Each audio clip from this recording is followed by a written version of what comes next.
I'm a licensed real estate agent who sold over $1 billion worth of property, and I'm about to walk you through my favorite and, in my opinion, the best and easiest lead generation technique so you can get more clients and sell $1 billion of property yourself. The strategy I'm going to teach you involves door knocking. However, I've learned exactly what to do and what to say to make this process simple, enjoyable, and profitable. And most importantly, I've learned what not to do. Now, the easiest way to find the best areas to door knock is to choose a pocket that you or your brokerage have had a successful sale in. The best thing to talk about is a success story. If you can't find one, then go on the MLS and filter by properties that have been sold in the last 30 days. Look to see which neighborhoods have had the most turnover, the most solds in the last month. The biggest mistake that realtors make when they start door knocking is thinking that they need to have amazing sales skills or some mind-blowing introduction, some awesome script that's going to make the homeowner be open to a conversation. It's really a lot more simple than that. So now that you've picked the areas that have had the most solds in the last month, highest turnover on the MLS,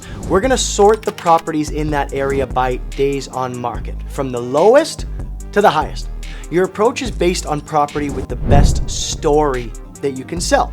This is going to be a property that sold in the shortest amount of time for a high sale price. As I'm sure you are aware, or you can imagine, homeowners don't want to be bothered with salespeople at their door, especially if they're not thinking of selling. It's a numbers game. Your window for keeping their attention is gonna be super short every single time. We need to use that 15-second window that we have to provide them with value that they'll actually care about, regardless of whether they want to sell their home or not. So what you'll want to do is make a very simple pamphlet that you're gonna bring to every door. It's gonna include 1, 2, maybe 3 pages. Page 1 is gonna include a picture of you and a short client testimonial, almost like a resume. On page 2, you're gonna have your phone number and email. And if you want, you can even include a brief bio about yourself and some of your accomplishments.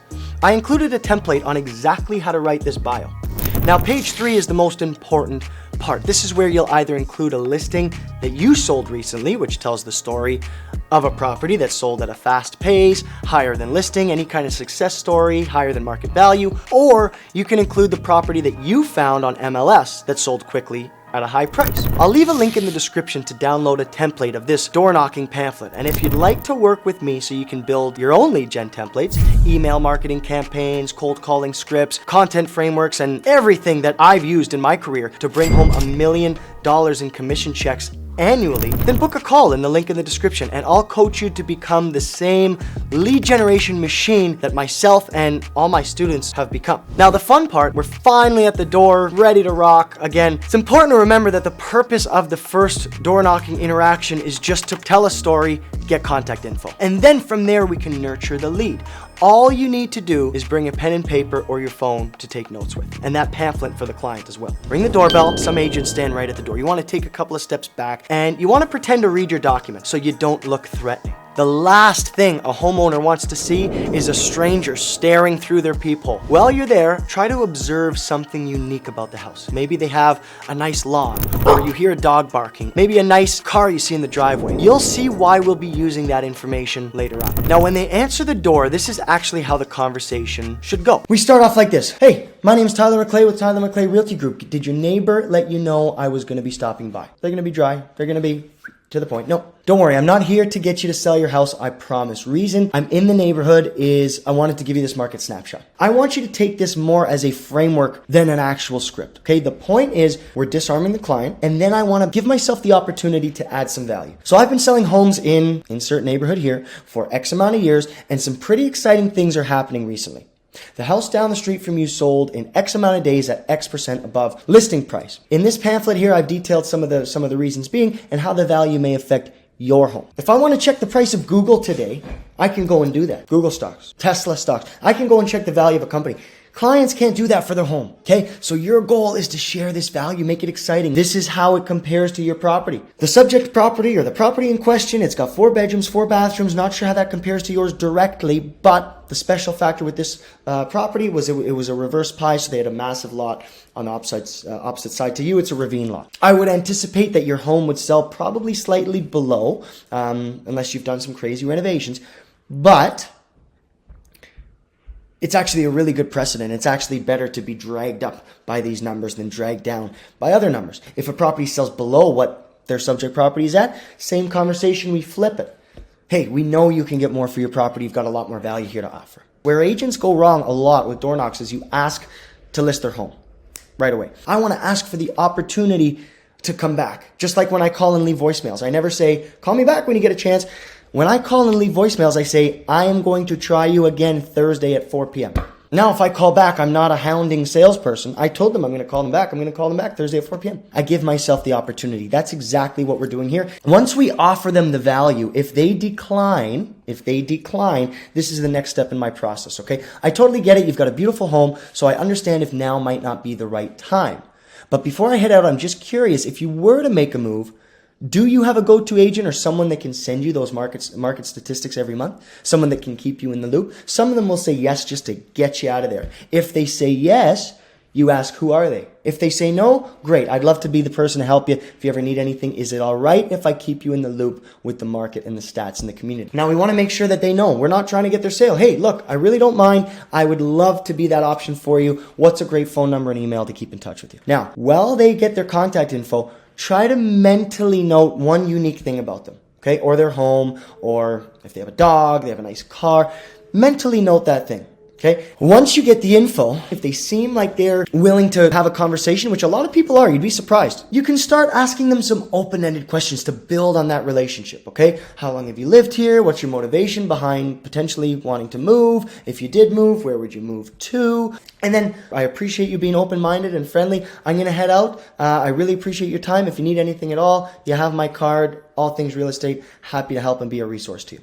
Okay? What you want to do is you want to immediately follow up. Anytime you get contact information from a door knock, you want to immediately follow up just to amplify that moment. You've got to follow up. My numbers, after an immediate lead interaction, 15 touch points in the first 21 days.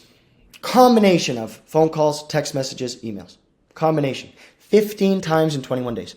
If we don't get a meeting in that time, they go into a standard drip bucket. And we have a whole section on drips.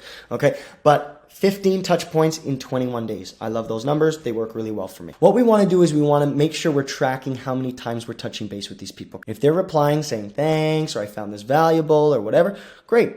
Back and forth. If they're not, we can ask follow-up questions like, hey, what did you think of my latest market update? If they say yes, so if they respond yes and they want to continue the conversation, then basically what we're saying is, well, houses in this neighborhood have been whatever. Or my buyers in my area are looking specifically for this. And then we're going to give some feedback. Seems like your property has bigger garage, larger lot, smaller lot. Smaller home, bigger home. Yours is renovated. Yours is unrenovated. Theirs was. Whatever it is. We make a couple high-level assessments really quickly on the spot. That's where our value comes from. Don't be afraid to mess up because you don't know their home. You know the comps. You know them inside out and backwards. And if this is in your farm area, I would have hoped you would have booked a preview to go and see that house. You need to know all the ins and outs of your pocket. Okay? Because of X, I think your house can list for well over the average in this area or under. Okay? Whatever it is. You're giving context relating your market data to their home. That's what this point is. Obviously, I'd need more detail on the property to see if it's what my buyers are looking for, whatever the case may be. What I could do is come back later in the week when you have more time. I would love the opportunity to tour your home, get to meet you, get to know you a little bit more, understand more about what you're looking for, and give you a proper home evaluation, give you a proper breakdown on pricing and why I'm coming up with the suggestions that I am, essentially. Now, this is exactly how the conversation should go. No hard selling, no pressure. You're just there to tell a story that relates to them. Gauge interest on whether or not they're open to a meeting or being included in your future campaigns. It generally takes 17 points of contact before a lead is ready to do business with you. 17. So don't get discouraged if you don't close them on the first interaction. This is a consistency game. The key is in the follow-up. So with each lead or each email or each phone number you receive from knocking on those doors, make sure that you create a tailored follow-up campaign and stay in touch with each of these potential clients until they're ready to sell with you. You want to become the resource. You want to be available when they need you.